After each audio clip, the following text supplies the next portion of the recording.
Hey everyone, and welcome back to Country Music Made Me. Thank you so much for joining us once again. If you haven't already, please be sure to check out our website, countrymusicmademe.com. There you can listen to all of our episodes and also sign up for our newsletter to stay up to date on all of our upcoming guests and also receive exclusive content like acoustic performances from some of our past guests. Just head over to countrymusicmademe.com and hit that subscribe button. You can also find us on any streaming platform, so if streaming is your thing, just head over to your favorite, search Country Music Made Me, give us a follow, and maybe even leave us a review while you're there. On today's show, we are excited, we are thrilled, we are honored to welcome Jeff Hanna of the legendary group Nitty Gritty Dirt Band. We had a great time talking about the group's history, some of the exciting moments along the way, and their new album, Dirt Does Dylan. So please enjoy our conversation with Jeff Hanna.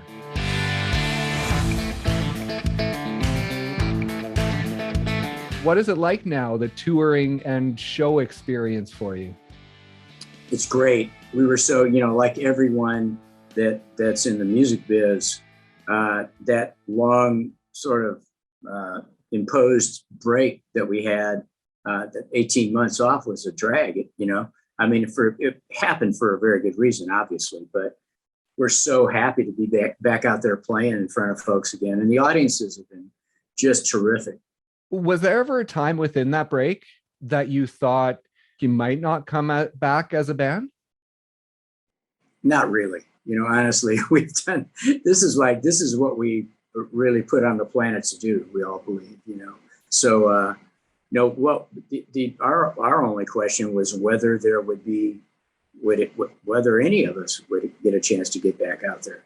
Initially in late March of 20, it was bleak. So again, once we got back at it, which was August of last year, we went out and played about 35, 36 shows. It felt so good, to get back on the bike, and felt terrific. The audiences, again, were unbelievable. And when was the last time you had like a year and a half off stage? Like, was there ever a point since you were like 17 that you've been away from the stage that long? No, 18, but yeah, no, absolutely. I mean, we tried to take a year off once and it ended up being 10 months, and we played shows since 66, when our band started. We played shows in every year since then, some fewer than others, but, getting back at it was great. No, we didn't have any, like everyone, we were just concerned, what's it going to be like, Mm-hmm. Will the audience be masked up? Will we be dealing with, vaccination mandates, all that stuff? I mean, we're all totally vaxxed, I might add. We feel like we need to do that for, our responsibilities to our families, to each other as bandmates. So we feel pretty safe getting out there, but it's random. You never know. I mean, you can go to the grocery store and get laid up with this virus. So we're just winging it like everyone else. And you talk about getting your start back in the 60s. And now I wanted to ask you, along this journey, I mean, you've had such a storied history. Do you ever get tired of talking about it? Not really. Well, I mean, I was just saying, we're promoting a new record right now. So I've been talking about it a lot more recently than I had in a typical touring year, because we have this other component. But no, I don't really get tired of talking about it. It's been a great run, and we've gotten to do some really super cool stuff. So no, as long as the listener doesn't start rolling their eyes or, okay, Jeff, nice talking to you. See you. I want to dive in a bit deeper, because Country Music Made Me, it's about the journey. I love talking about an artist, about their musical journey. And I mean, usually I'm only covering a couple of years. So for you, it's different in covering this whole time. But I really wanted to go back to the beginning and learn about you as a musician away from the band and how music developed within you. And do you remember when you were younger, like, was there an age or a time of your life when music started to develop, or has it always been something that you remember being within you? Well, music's always been around me. When I was growing up, there was a lot of my no one in my family played an instrument, but my parents were both really good singers, amateurs, of course, but they were great. And there was always wonderful music playing in our house. I mean, my first memories are probably of, great jazz greats like Louis Armstrong and Ella Fitzgerald. My mom and dad loved those records. Later on, I had an older brother that started bringing home rock and roll records when I was a kid. I was a little kid. He was a young teenager. And that was my first exposure to the beginnings of the pioneers of rock and roll: Elvis, Chuck Berry, Fats Domino, Little Richard, that stuff. And that just blew my mind. I love that. But I didn't really have an interest in playing till the folk music boom started in the mid 60s. And I got my first guitar, I think I was 15, I think I got one at 14, but couldn't really play it till I was 15. And I met a guy when my family moved to California. I met a guy first day of school that we really hit it off and had this common interest in surfing, but also in playing acoustic guitar. So he ended up, by the way, Bruce Kunkel is his name. He ended up being one of the founding members of the Dirt Band. Right. So that's how those things happen. It's crazy, right? And that first guitar, tell me about that. Was that something that you asked for, or was it something that just sort of showed up around the house that you started playing? I had a buddy when I lived in Colorado when I was in middle school that he had a guitar, and he said, "Man, yeah, we got to get you a guitar. These things are really fun." And he played a few things for me. I was like, "Yeah, that's cool. I'd like to have one of those." Until I got it. Then I went to a pawn shop in Denver, and it was kind of I don't know where it's gone. It's not something that I would love to have back in my guitar collection. But when I moved to California again, my friend Bruce had some funky harmony, more of an economy line instrument. And we started looking around you could buy used guitars were cheap back then. So we were able to buy a couple that were pretty neat and got started. And he showed me some stuff, and then I learned some things. You pick things up from your buddies. Right. But by the time I finished high school, I really had the bug. Bruce and I had started a jug band, and which, if you're not familiar with jug band music, it's kind of most of it was written in the 1930s and earlier than that, 20s and 30s. But it's kind of, the influences are like blues music and ragtime music and a little bit of maybe mountain music as well. And you play, the instruments are weird. Like you got acoustic guitar, banjo, mandolin, harmonica, but you also have the washboard and a washtub bass. Those are the rhythm section. So I play the washboard and Bruce played the washtub bass. And, we went to different colleges when we graduated high school. And I met some guys at the school that I went to. And we started talking about having a band. And I said, "If you ever play jug band music," and they were fans of the genre, but none of them had played that before. So I said, "Hey, well, me and my buddy Bruce," I called Bruce up, and this became sort of the seeds of the Dirt Band as we know it is, the way it is now. Right. And back in that day, I mean, there wasn't maybe an openness to knowing the steps to be a musician. Like now with the internet and everything, it's maybe easier to see that path. But when you guys started, did you know the path to being a band, or was that even a thought, or were you just playing to have fun and it sort of snowballed into something eventually? Well, we were lucky that we hung out at this guitar shop called McCabe's Guitar Store in Long Beach, California. And they were always advertising concerts and different clubs in Southern California. So there were these coffee houses that we would go to as fans, to check it out. And, our exposure to really great music was vast living in Southern California. You could see anything. Right. Amazing. Especially the folk clubs. The folk clubs were great. And then when we got started, when in the spring of 1966, we entered a talent contest in one of those folk clubs, a place called the Paradox in Orange County, California. And we won the contest. And by then, our friend Jackson Brown had joined the band, that Jackson Brown, and that was really fun. He stayed with us for a few months, and he was replaced by a guy named John McEwen. So that band, as a jug band, we got signed to a record deal, made 4 albums in 2 years. That's the way we did it back then. Right, yeah. And then at the end of 1968, we just went on a long break. We'd gotten burnt out. We were on the road all the time, and we got a little tired. We wanted to kind of expand our musical horizons beyond the jug band music. So we got back together, 4 of us got back together in the summer of '69, and added another guy, Jimmy Ibbotson. And we started playing the sort of classic California country rock back then, which included bands like Poco and the Flying Burrito Brothers, and the Byrds had done a country album as well. So that was kind of in the water. That was in our scene, in the clubs and our mutual friends that were songwriters and singers. That was kind of the standard musical style for all of us.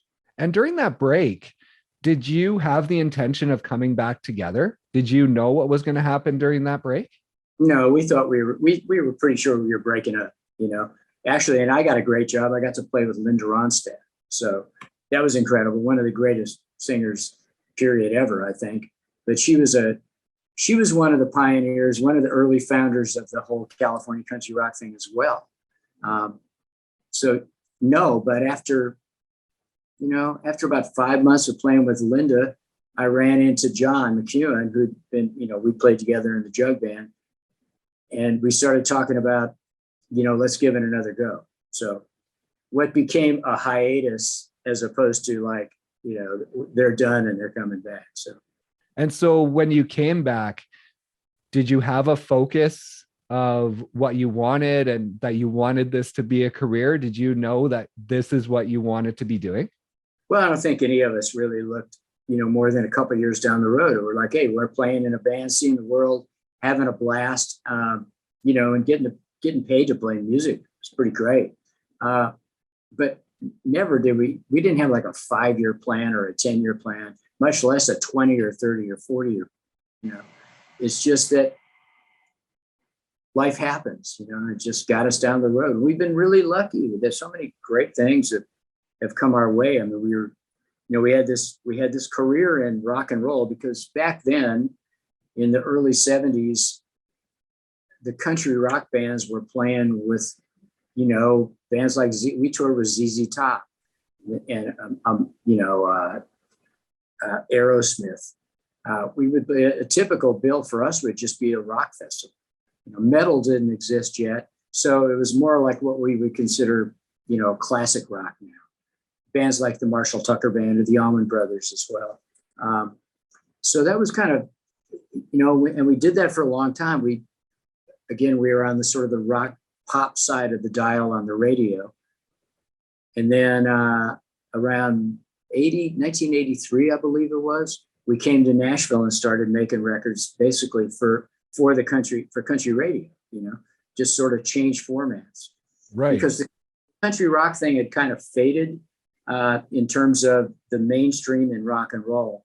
I mean, a lot of those bands continued to play, as did we, but we saw this opportunity because the music in Nashville had really changed, and they were embracing acts like us that, there was a band, Alabama. We heard Alabama's records and we thought, wow, that's not that dissimilar from what we've been doing since the 70s. So we came down here, and we were, I think because of that record, Will the Circle Be Unbroken, that we did back in '71, the Nashville community was very welcoming. So we were lucky in that regard. And throughout your career, as you've pivoted and as you've evolved as artists and evolved your music, do you think you've ever fallen into a sound at all? Or have you always just been able to pivot and evolve and sort of make each part of your career a new and evolving sound? Well, you constantly want to think you're growing, because music is a living thing. And of course, the songs are always at the center of that. We, once we kind of figured out who we were in 1970, what we wanted to play, it was all really dictated more with the songs really led us down whatever path that was. There is a style of music that we really love that involves, the combination of acoustic and electric instruments. I think a big part of our sound comes from our harmonica player, Jimmy Fadden, who's like, I always use this analogy, but Mickey Raphael, who's played for years with Willie Nelson. And you hear a Willie song and there's that harp and it's Mickey. Well, with a Dirt Band, most of the time on our records, you'll hear Jimmy's harmonica as well. So that's a big part of what we do. We have electric guitar and fiddle and mandolin, and Bob Carpenter's a really great keyboard player, and he plays piano, Hammond organ, and also accordion. So you got the old and the new. We love combining all those various elements. And as you've evolved, you've added some members. I mean, your son has joined the band, which has got to be exciting. But within that, as you add some younger blood into the group, does that evolve the music as well? Oh, yeah. I mean, there's two guys that we're talking about here. One is my son, Jamie Hanna, and the other one is Ross Holmes, who plays fiddle and mandolin for our band. Well, Jamie and Ross are just like really accomplished musicians long before they ever started playing with us. Jamie played with the Mavericks, who I'm sure you're familiar with. Yeah.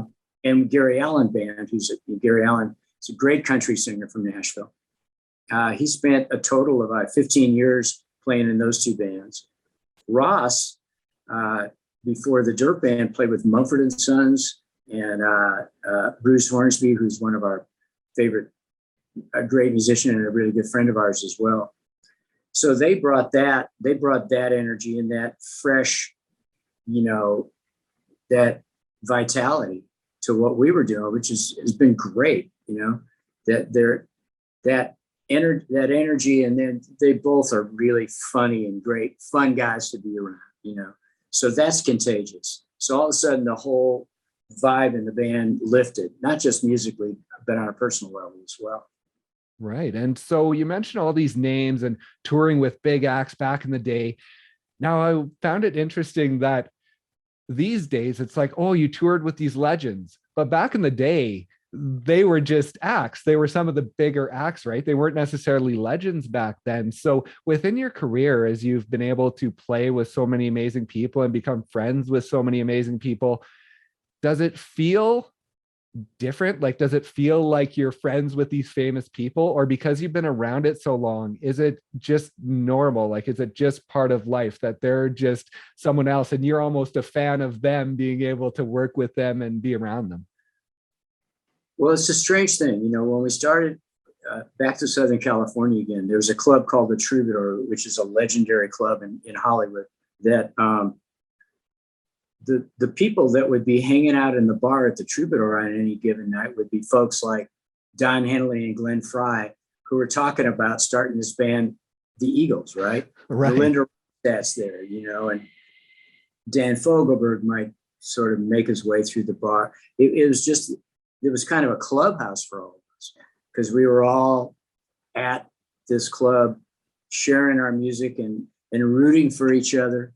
And then 40 years later, it's like, yeah, they're, this is Rock and Roll Hall of Fame members, but they're just our buddies. But you're right. I mean, it's like, where does it become? Are there acts that I admire? Absolutely. And I'm grateful that I've known all those guys all these years. But it's kind of strange. It's same way here in Nashville. Getting to know Emmylou Harris, for example, and guys like Vince Gill, he's like younger generation from us. He's a few years younger than we are, but he's just a pal of ours, and we hang out and talk about guitars and get a burger or whatever. I found that most of the folks that I've met in this experience and in this life that I really admired turned out to be somebody you would want to admire. It's that there's an old adage about don't meet your heroes, you'll be disappointed. Most of the time I'm not. and it turns out to be a really great experience. Right. Yeah. And I saw a photo. You were playing Willie's 4th of July picnic in 1974. You had posted the photo, and someone had commented, I can't remember who it was, but they said just one of so many times that we escaped arrest. Now, I was interested in that, if that was a joke or what the band was like back in the 70s. And did you have your wild times? Oh, we definitely took it to the limit a little bit back in the 70s. It was a little crazed. I think there was some tongue in cheek in there, but I think that in his statement, but it was wild and crazy. There was a lot of marijuana, which is legal a lot of places now, was not back then. And if you're on a stage with Willie Nelson, that, what's that smell? That was definitely going on, but it was great. We're all lucky to be still standing. And again, we take it a lot easier now. And how lucky do you feel at this point in your career to still be touring as Nitty Gritty and not have to sort of break off and tour as a solo act? And Jeff Hanna, formerly from Nitty Gritty, how cool is that to still be with the band after all these years? Well, it's great. I occasionally I'll go out and play shows. My wife is a really accomplished singer-songwriter named Teresa Berg, who's written hits for everybody, really. She's amazing. She's in the Hall of Fame as a songwriter. She and I will go out occasionally and do these like a singer-songwriter acoustic show. Right. Do acoustic guitars, tell some stories of where the songs came from, and sing with each other. That's really fun for me. But typically I'm more of a band person. And with her as well, it's like I like collaboration. The idea of going on stage all by myself with a guitar is totally unappealing to me. I love having that support system, and I like collaborating. Right. And now you talked about going to Nashville in the 80s. Now I find it so interesting because for me, I was born in the 80s, and Fishin In the Dark is what I know of the Nitty Gritty Dirt Band. That is the Nitty Gritty Dirt Band. And for so many years, I thought that was who the band was. That was their hit. They had formed in the 80s and they had this song. And then you do your research and learn, no, that was actually sort of the second part of your career. So where does that song fit for you within your timeline and within what the band has done? Well, that song was a hit in 1987, so it's 35 years ago. So what, are you 35 years old? I am 40.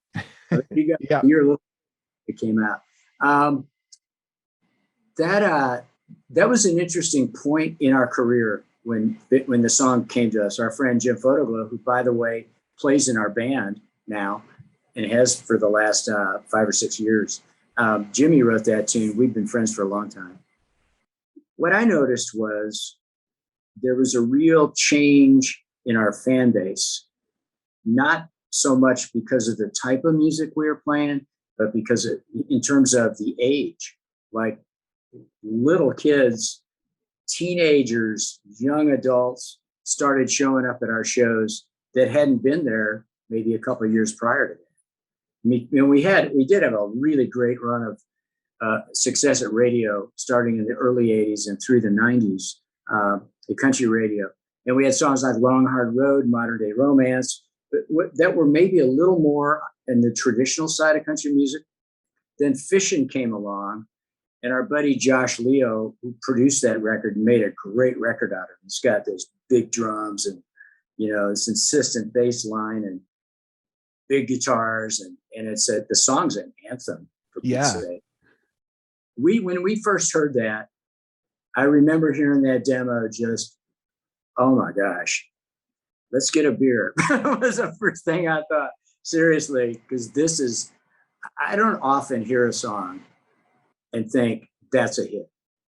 And we heard that one and thought, that's a big hit. And it's going to fit us like a glove. The other part of the equation is, and we all write songs, I might add, and we've all had a fair bit of success as songwriters, and a bunch of dirt band songs have come from within our group. But when we heard Fishin. The thing that really was compelling to us, in addition to loving the tune, was that we thought we could make it our own. We could own that territory, which I think is, if you're an artist and you're doing a song that you didn't create, that's that's job one, is making it your own. Yeah. But yeah, that was fun. That was 5 weeks at #1 in Canada. Yeah. And man, it's a bigger hit up there than it was down here.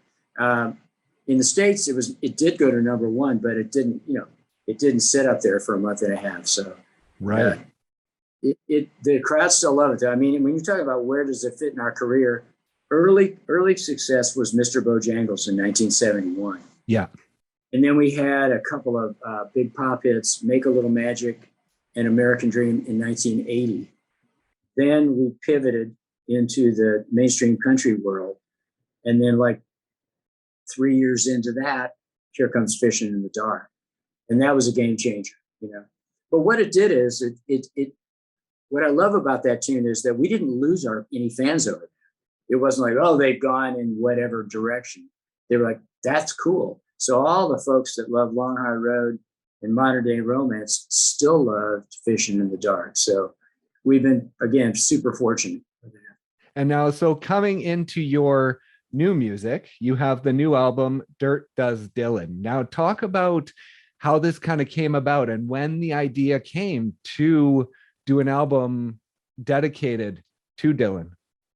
Well, at the end of this lineup that we've been referencing a minute ago, the current lineup in the band, we all started playing together in 2018. So we were on the road for 2 years, 18 and 19. At the end of 19, we started talking about getting in the studio and making a record because our band hadn't made a studio album. We did a live album celebrating 50 years back in 2016. It was a really fun night and it was great. A lot of our friends showed up to help us blow out the candles on the birthday cake, But we hadn't done a studio album since 2009. Right. So we started talking to different folks. A friend of ours, Ray Kennedy, who's a brilliant record producer. He's done Lucinda Williams and Steve Earle's albums for many years, two of my favorite artists. We started talking about doing a record at the beginning of 2020. And we discussed, diving into our original material, which there's always lots of this. We got 6 guys that all write songs. But somebody suggested, have you ever considered doing a single source album, a tribute record, just to this writer or that writer. And the name Dylan came up immediately because, we've been fans since we were teenagers of Bob Dylan's work. And he can take you in a lot of different musical places. His country stuff is really great, I might add. But his rock and roll he's just such a, he's the GOAT. He's greatest of all time, as they say. So, and he has hundreds of wonderful songs. So we just dove in. We all agreed it was a great idea. We'd never done that. We thought that would be so cool to do something, outside of the box for us. But knowing that the material is going to be great because it's Bob Dylan. Yeah, exactly. And so how did you go about picking 10 tracks on the album? How did you go about sifting through all his material and picking out 10 tracks? Well, we did, again, obviously we didn't sift through all of his material. Right. But we started exchanging emails at the end of 19 talking about this song and that song. And we had maybe 80 songs whittled down from hundreds to 80. And by the time, and we, in subsequent conversations, by the time we got to the studio in early March of 2020, we had it down to about 40 songs. So there we showed up, got the acoustic guitars out and started singing and playing these songs. And if it felt right, we'd hit record. We'd start, go to our stations, Jimmy go to the drums and Jim to the bass and blah, blah, blah, scattered about the room, the Ray Kennedy studio there in Nashville. And then it would be, we'd work on a tune for, 30 minutes, 40 minutes. If we got to the 1 hour point, we started feeling like, is this working? And so some of the tunes just kind of fell out. And the ones that worked were so obvious to us that this is where we want to go with it. So we ended up recording, I think, 12 or 13 songs. And at the end of the day, we kept 8 of those from the initial sessions. Then the world shut down, I might add. Right. 5 or 10 days after we finished that first batch of sessions, we went out on the road to play our first and last shows in 2020. And then everybody scattered. Bob Carpenter lives in California. Jimmy Fadden lives in Florida, in Sarasota. And the rest of us lived here in Tennessee, but the studio locked down and that was it. We wondered if we would ever finish that record. Right. And so when you came back in, how did that feel after, like we talked about off the start, being away for longer than you ever had been? Was it almost rejuvenating to get back in there and continue work on it? Well, we really just kind of put our toes in the water. I mean, I started talking to Ray Kennedy, and I said, well, how would you feel about, this is like 4 months later, and he had been doing a few sessions with Lucinda Williams in the studio, and he says, it feels like a pretty safe environment in here. Again, there's no vaccine. There's, we're all kind of, again, sort of staying close to home. In the fall, we started, we'd been listening to these rough tapes that we had, the rough mixes that we had done in March of 20. So in the fall of 20, I started talking to the guys in our management company and about, I just hate that we have this music that we all really love and it's never going to see the light of day. So we talked about, let's finish Times Are Changing. And that from the jump always felt like a song that we could include guest artists on. Right. So I made some phone calls and everybody said yes. And these are, again, these are all artists that we knew really well and super gracious and incredibly talented people. Jason Isbell, Roseanne Cash, Steve Earle, and the War and Treaty, Michael Trotter Jr. and Tanya Trotter. Amazing, just incredible folks. And they showed up. Jason showed up first, and the War and Treaty showed up, I think, later in the same day. A couple months went by, and Roseanne Cash actually did her vocal from her studio in New York. That her husband, John Leventhal, is a great record producer as well. So they recorded it there at their place. And Steve Earle did his verse up in New York as well. Ray Kennedy was doing a Steve Earle album a couple months later. So Steve was kind enough to sing that last verse on Times Are Changing. So we put it all together and we finished the record and we were super happy about it. So we put it out as a single, really just to get out into the world. And obviously the world we were all living in, the song is a profound lyric and it's timeless and timely as well. It always suits. It's good for, it always seems to matter. And so that was the first taste of that record that was out in February of 21. Right. And the band at this point, we still haven't set up and played together at all. My son Jamie and Ross as well, and Jim Photoglow, they would come in for a few hours here and there and sing some background vocals or add a little of this or that on guitar, fiddle, mandolin. And so these songs started taking a shape and we were getting closer to the finished deal on them. When we decided finally, we made the decision, I think it was in early summer of 21, or maybe it was late spring, that we would go ahead and start touring. Didn't work out till the end of August, seemed to be as soon as we could, because you got to book these things way ahead of time. Yeah, exactly. Say, hey, we're going to show up next week. So in the middle of August, Jimmy and Bob, flew in and we all reconvened at Ray's studio and we cut 2 more songs, Forever Young and Don't Think Twice, and got back out on the road, played a bunch of shows and it felt great. And then when we got off the road, Ray and I got back in the studio and mixed it all. And here we go. We found a partner record company, MRI Records. So it's actually NGDV Records, but they're really great folks. And they're our distribution arm worldwide for the album. And, and we found out in January that we're going to get this record out there, the one that we thought it would never see the light of day. So we're really excited about it. It's great having a new record go on time. That's awesome. And I just wanted to ask you about sort of your journey with Bob Dylan, because I think I saw that your first concert seeing him was December in 1964, that it was just him and his guitar and his harmonica. And I think you mentioned you were midway through your senior year of high school back then. And so what has your journey been like with him and his music? Well, I was a fan.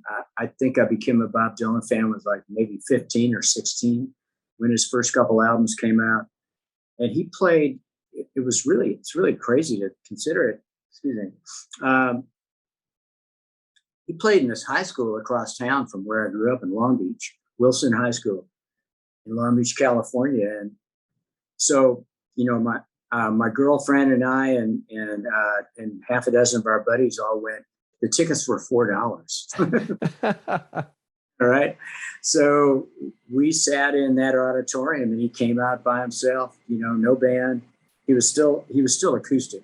He went electric, he got a rock band, did his whole Bob Dylan, the rock musician. That didn't happen till about 10 months later. Oh, okay. Fort Folk Festival. I believe that was the summer of 65. But he was great, I mean, he had his, he'd been in England hanging out with the Beatles and it's like, yeah, man, this guy's super cool. And he was just a few years older than we were. So it was, typically most of the folk singers that we admired, because folk music was our thing. But most of the people that we were really, admire, just were big influences on us, were folks that were a generation or sometimes two generations older than us. But here comes this guy that's kind of this young hip cat, that writes his own songs, and he's Bob Dylan, for Pete's sake. So it was riveting. It was great seeing him play. Did you ever have a relationship with him at all throughout your career? No. I mean, I met him once, which was, briefly. It's a long story, but I'd seen him play several times over the years. The last time I think I saw him play was in person, was probably here in Nashville, maybe 15, 16 years ago. But I saw him play when he and Tom Petty and the Heartbreakers toured together. That was incredible. At Red Rocks Amphitheater out in Colorado. And we were on the show together at Farm Aid back in 1985. Big, the first Farm Aid fundraising concert. It's about 75,000 people in a stadium in Illinois. And he came in our trailer because we were backing up. We played a set ourselves, but we also backed up our friend John Denver, who was a pal of ours from Colorado. Oh, okay. And he and Dylan knew each other. So Dylan's like, knocks on the trailer door. He came in and talked to you. We weren't part of the conversation. We just kind of stood back and what did they say? What did they say? So that was pretty great. I met him a few years later at a post Grammy Awards event in Los Angeles, and a mutual friend of, guy I know that played in Dylan's band, Al Cooper, said, you should meet Bob. And I was like, okay, what's that going to be like? I mean, I was angry, of course. I was like, who wouldn't want to meet Bob Dylan? But it was, I said something like, we had recorded one of his songs, a song called You Ain't Going Nowhere, that was on the Second Circle album that we did. And that album won 3 Grammys the night before. Right. So I was feeling pretty proud of myself. I was like, hey, I get to say, hey, Bob, we won an album with your song on it. And Al said that to Bob. Hey, they wanted, and I said, great to meet you. It was so great getting to sing You Ain't Going Nowhere, and we got to record it with Roger McGuinn and Chris Hillman. And he kind of went, you sure did, didn't you? And then somebody said, just kind of grabbed my arm and said, okay, we're done. Let's go to the next. Next, come meet Bob. I've been analyzing whatever that meant for the last 35 years. So it was great. I mean, it was so great. And that's a very typical exchange. So I understand from my other friends that have met Bob. And I know some guys that really know him as well. And he's just a regular cat, but he's always a mystery, man of mystery. Right. And going into this album, was there one song that you had in your mind that you felt had to be on the album before you even sort of dove in and started moving things around and looking at the songs? Well, there were a couple. I mean, the first song on the album, Tonight I'll Be Staying Here With You, has always been one of my favorites. It's one of his more obscure tunes, I think. Yeah, but it felt great for our band. I mean, that was the first thing we cut, actually, literally. And you can hear the enthusiasm in the track. That was one.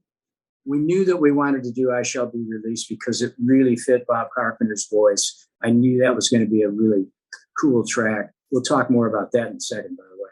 Sure. And Girl from the North Country was with Jamie singing. It was a no-brainer. He came in with this arrangement. And Ross Holmes and Bob came up with this really great accordion, fiddle, mandolin thing. It's just gorgeous. It's one of my favorite tracks on the album.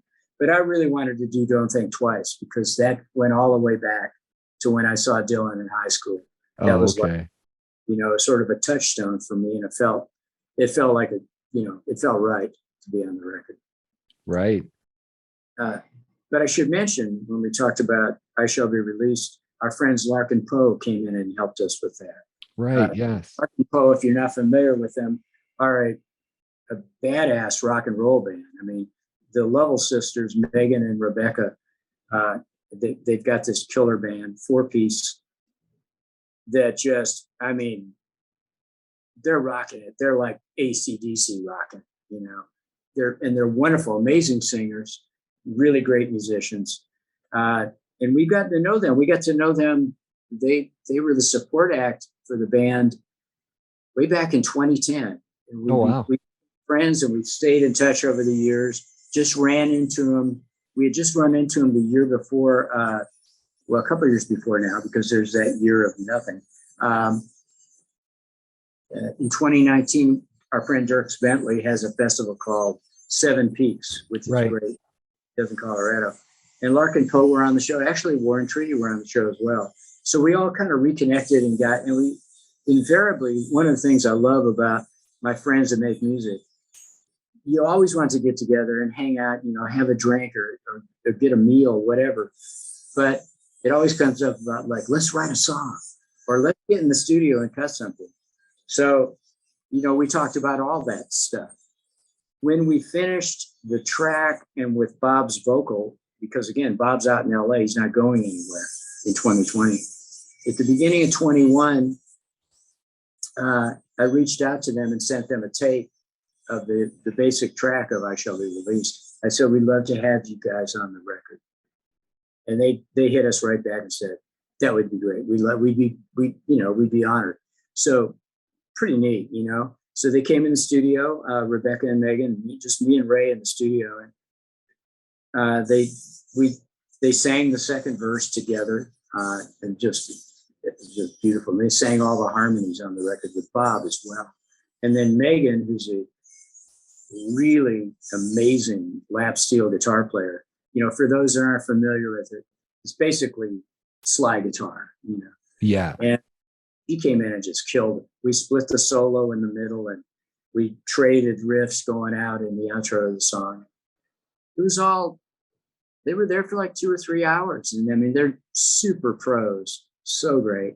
And they're also just really, really fine people. So that was great. And so within this journey that you're on and this group of musicians from, back in the day and the newer artists that you get to connect with, what does it mean like for your health? Like, does this career and just the camaraderie and the music and it all mixed together, does it really help keep you young, do you think?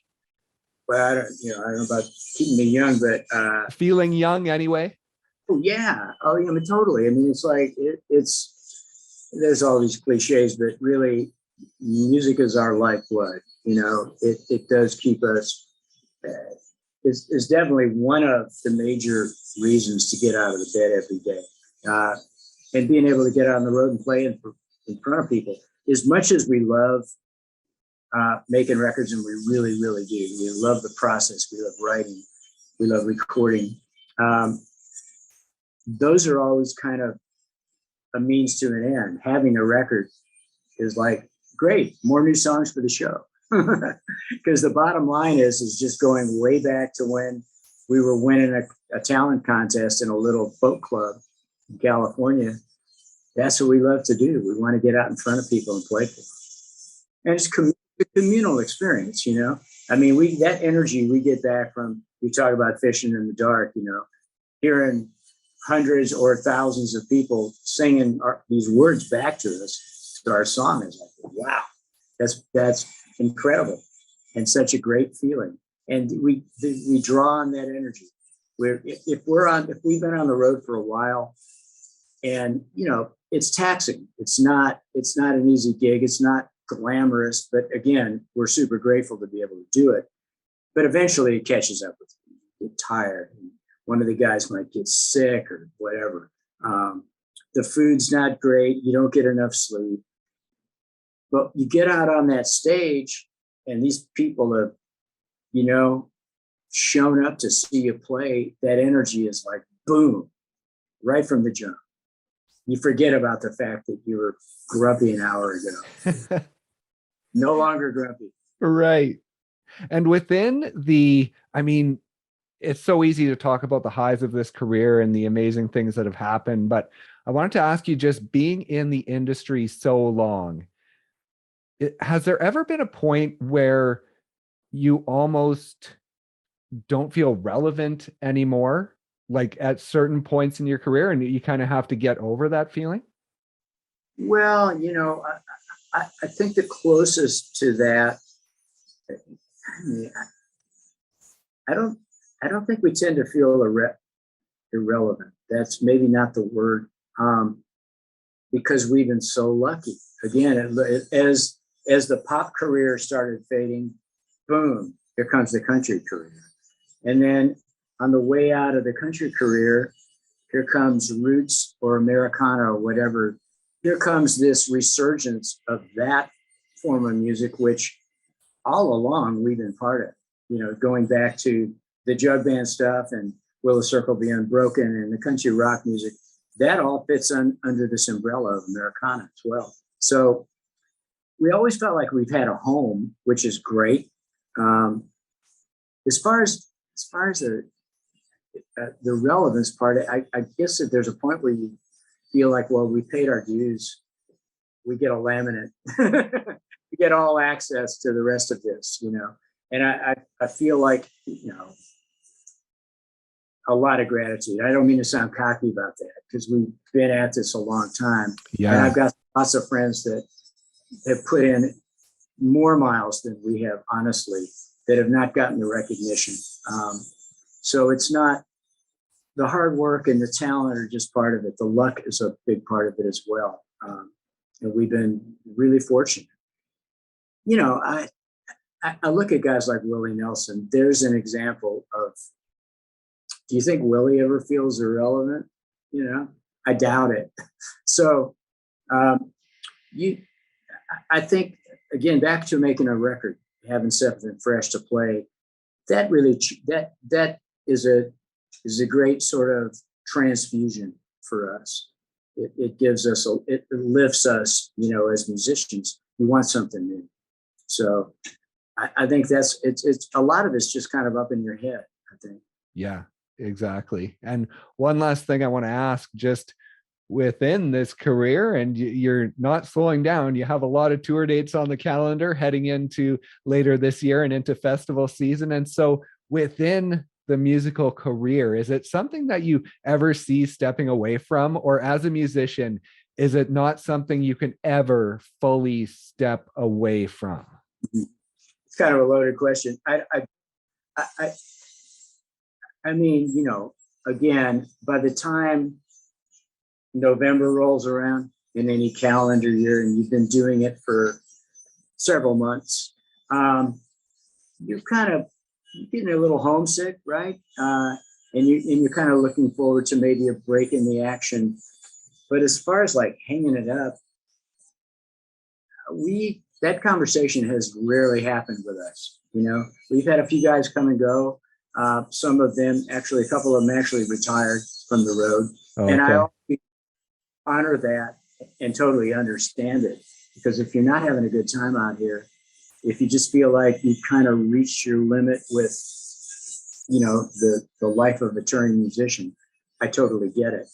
But none of us have. And again, having the new kids in the band, boy, it's a lot of fun, you know. So I don't see any real end in sight, you know, as long as, you know, we're still lucky enough to stay healthy and people keep showing up, and both those things have been happening. So really grateful for that.